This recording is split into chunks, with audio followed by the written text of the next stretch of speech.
السلام عليكم ورحمة الله وبركاته. الحمد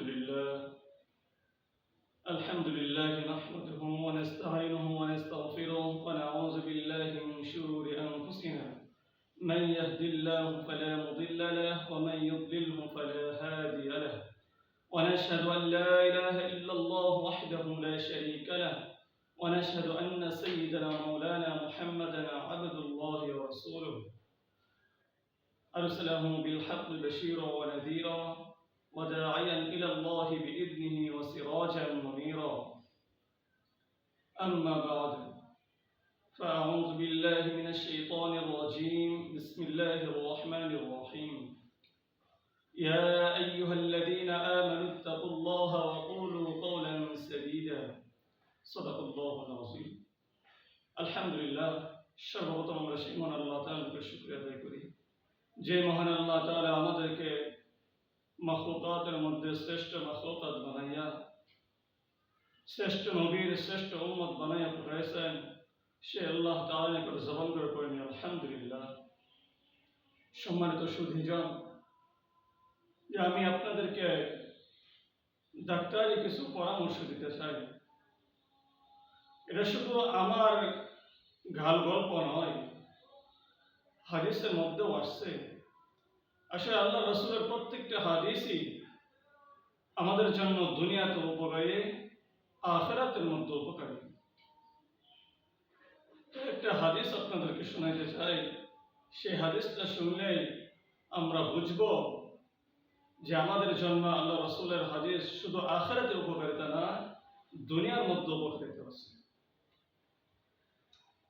আবু হুরায়রা রাদিয়াল্লাহু তাআলা আনহু থেকে বর্ণিত, আল্লাহর রাসূল বলেন, عن أبي هريرة رضي الله تعالى عنه أن رسول الله صلى الله عليه وسلم قال.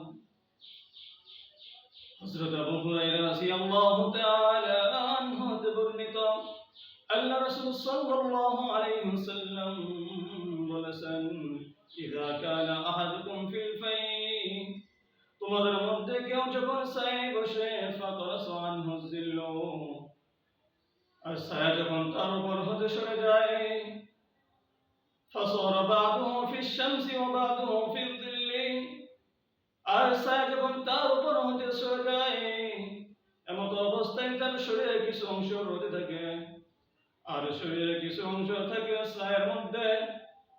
এমন অবস্থায় তোমরা কি করবে? আল্লাহ রাসূল সাল্লাল্লাহু আলাইহি ওয়াসাল্লাম বলেন, ফালিয়াকুম, এমত অবস্থায় তোমরা ওই জায়গা থেকে সরে যাবে। সাহাবীরা প্রশ্ন করলেন, এটা কি করে সম্ভব? এটা করলে আমাদের কি হইবে? সরে যাব ঠিক আছে, এটা করলে আমাদের কি হইবে? আল্লাহ রাসূল সাল্লাল্লাহু আলাইহি ওয়াসাল্লাম এক হাদিসের মধ্যে বলতেছেন, আবু হুরায়রা রাদিয়াল্লাহু তাআলা আনহু থেকে বর্ণিত, ইযা কানা আহাদুকুম ফিল ফাই, তোমাদের মধ্যে কেউ যখন ছায়ায় বসে, ফাতারাসা আনহু, আর তার উপর থেকে যখন ছায়া চলে যায়, ফালিয়াকুম, তোমরা ওখান থেকে চলে যাবে। কেন? ফাইন্নাহু মাজলিসুশ শাইতান, কেন কিছু অংশ যদি তোমার শরীরের কিছু অংশ যদি রোদে থাকে আর কিছু অংশ যদি ছায়ায় থাকে, ওই জায়গাটা হলো শয়তান বসার স্থান। তাহলে আমরা যেখানে বসবো, যদি ছায়ার মধ্যে বসে যদি রোদ চলে আসে, তাহলে আমরা ওখান থেকে উঠে যাব। কারণ যদি এমতো অবস্থায় আমাদের শরীর থাকে যে কিছু অংশ শরীরের রোদের মধ্যে আছে আর শরীরের কিছু অংশ ছায়ার মধ্যে থাকে, আর ওই জায়গাটা হলো শয়তানের বসার স্থান। আর শয়তানের বসার স্থানের মধ্যে আমাদের বসার স্থান মিলে যাবে। তাই শয়তানের যত কাজকর্ম থাকে, এই কাজকর্ম আমাদের মধ্যে চলে আসবে। শুধু তাই নয়, ডাক্তারগণ বলেন, এই অবস্থায় যদি কেউ বসে, এই জায়গার মধ্যে যদি কেউ বসে, তাহলে তার সেহত রোগ হইতে পারে, কুষ্ঠরোগ হইতে পারে, এমনকি চর্মরোগও তার হইতে পারে। ডাক্তারগণ এটাও বলেন।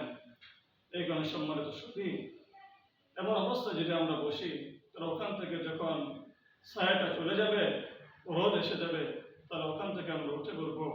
যদি বসি আমরা, তাহলে একেবারে ছায়ের মধ্যে বসবো, আর একেবারে রোদের মধ্যে বসবো, তাহলে এটা আমাদের জন্য উপকার হবে, আমাদের শরীরের জন্য উপকার হবে।